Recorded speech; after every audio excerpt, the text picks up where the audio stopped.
What's up, guys? So right now I am in, can you tell what this is just by looking at it? Any idea? Because I would not be able to tell. This is the largest cemetery in all of Argentina. Chacarita, Cementerio Chacarita. And every single one of these that you see is either a family or an individual's grave. Look at how extravagant they are.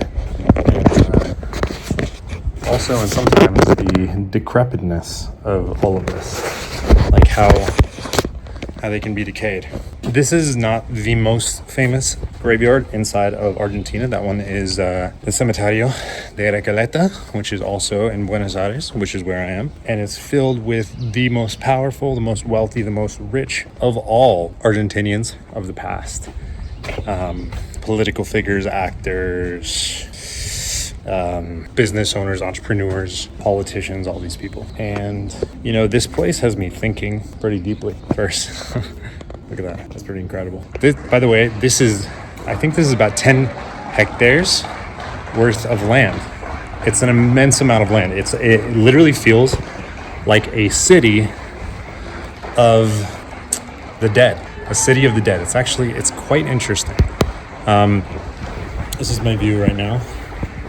But it has me thinking a little bit because I took a walking tour yesterday and went through Recoleta, the cemetery of Recoleta, and I was learning about these people's stories.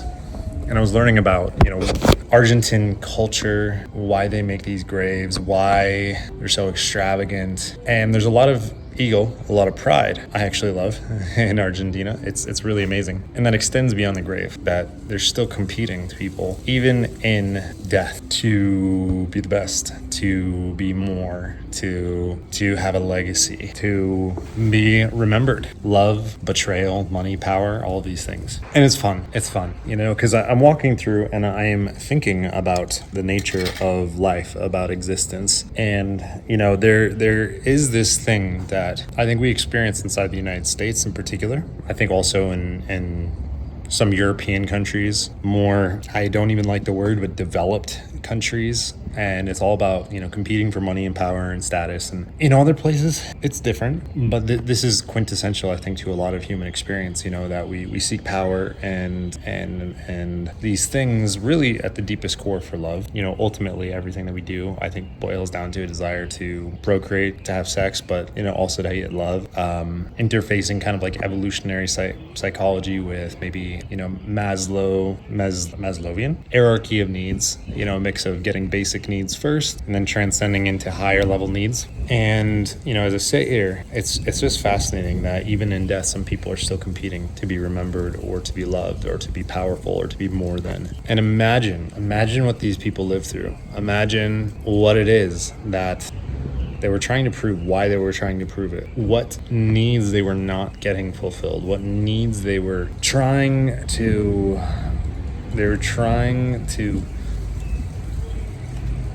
bring to fruition through some of their last acts. These massive, beautiful mausoleums, cemeteries for themselves and their families, the legacy that they were trying to leave. It's very fascinating. Why did they care so much? Not judging it, but why? Did that lead their life, living their life to prove something to other people? And then by extension, asking the question, well, are we doing that in our life?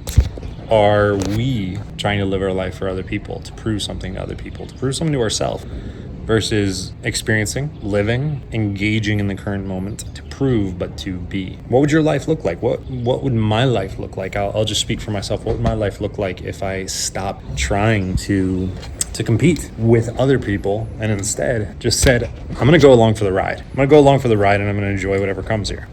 This is something that I've been working through. I have taken about 2 months off of work now, even though I've still been working a little bit, but I'm not working 60 to 80 hours a week. And first off, look at this. Wow, incredible. But I've been taking time off and I've been asking myself the question, what is it that really matters in my life? What is it that I want to spend my time doing? Because I've kind of arrived at this place where I'm not worried about making money, if that makes sense. I know I'm good. I know I will be good. And it's interesting because I spent most of my life trying to get to that point, to where I never need to worry about money again, because I didn't have a lot growing up.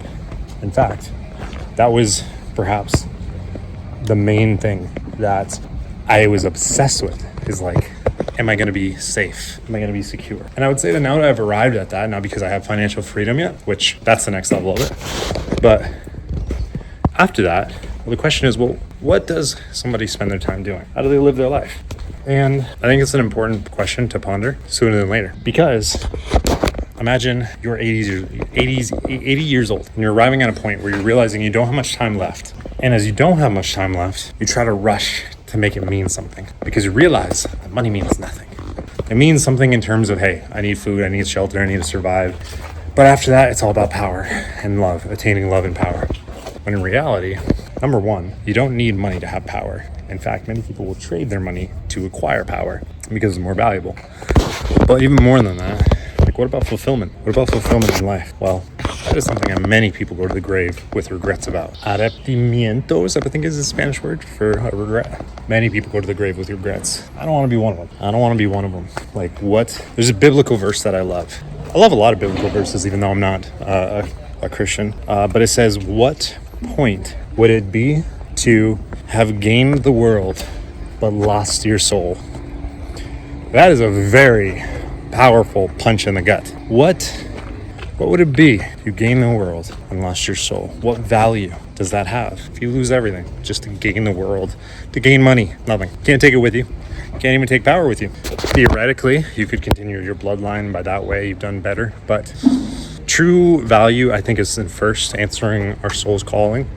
And then second, it's found in helping other people. Leaving the world better than we found it. Not just building a extravagant mosque. Although, don't get me wrong, they're beautiful. There's nothing wrong with it. But what value is it? What value is it to simply build that, which is fucking awesome, by the way. But what value is it to simply do that and now live your life? Food for thought. Things that I'm thinking about. And I hope you are too. Because this channel, yes, it's about hair, obviously, by the way. I think it looks great. I'm just cruising around.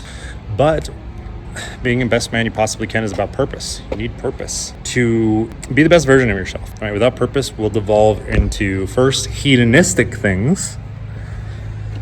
But after hedonistic things, we'll devolve into being more manipulatable. We can be more easily manipulated when we don't have a purpose, when we don't know what our North Star is. And many people, I was a prime example of this, mistaked action and using energy for progress. But see, let me like, I'd love to give you a metaphor that I was thinking about.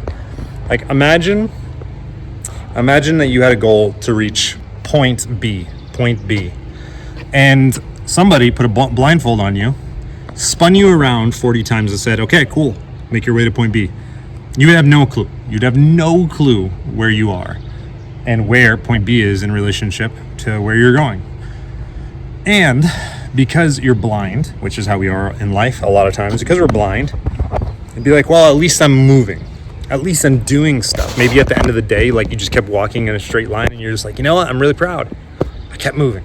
I kept moving towards what I hope is point B. I don't know what point B is, and I don't know where it is because I'm blindfolded. So maybe we feel content that we're using energy, but we could actually be getting further from our point B. And imagine that instead of moving forward, you instead sit, you relax, and try to understand that you have a blindfold on, that you don't know where point B is until that blindfold gets off. And the only way for it to get off is to actually spend some time not moving, to actually exert the effort to remove the blindfold before it is that you can continue moving towards the point. That's what we need to focus on.